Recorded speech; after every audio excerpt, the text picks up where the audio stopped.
বর্তমান ইরানের জনক খোমাইনি মনে করছেন তার হুকুমা ইসলামিয়া বইয়ের 52 নম্বর পৃষ্ঠায় বলছেন যে আন্নালি আইম্মাতিনা মাকামান লা ইয়াবলুগু মালাকুম মুকাররাবুন নবী মুসা।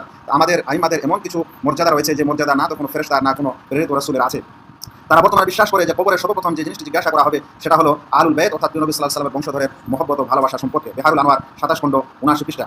তারা মনে করে যে সমস্ত মাখলুকের হিসাব কিয়ামতের দিনে আইম্মাদের সুপর্দ করা হবে, আইম্মাদেরকে দায়িত্ব দেওয়া হবে।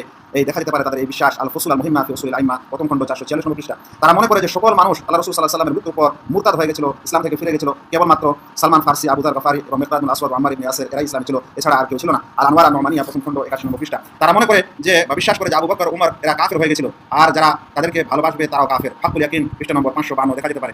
তারা বিশ্বাস করে যে তাদের আইম্মা এবং ওলিদের কবরের জিয়ারত করা এটা উত্তম হচ্ছে হজের চাইতে, বা এটি একটি ফরজ হজের সমতুল্য। তারা মনে করে ফরিদাতুম মিনাল ফারায়েদ ওয়া ইয়াকফুরু তারিকুহা এটা একটি ফরজ বিষয়, যদি কেউ প্রত্যাখ্যান করে তাহলে কাফের হয়ে যায়। এটা দেখা যেতে পারে কামিল কিতাব ও কামিল জিয়ারাত পৃষ্ঠা নম্বর 183। এই সকল আকীদার কারণে আমরা কি বর্তমান যুগে শিয়াদেরকে মুসলিম বলতে পারি?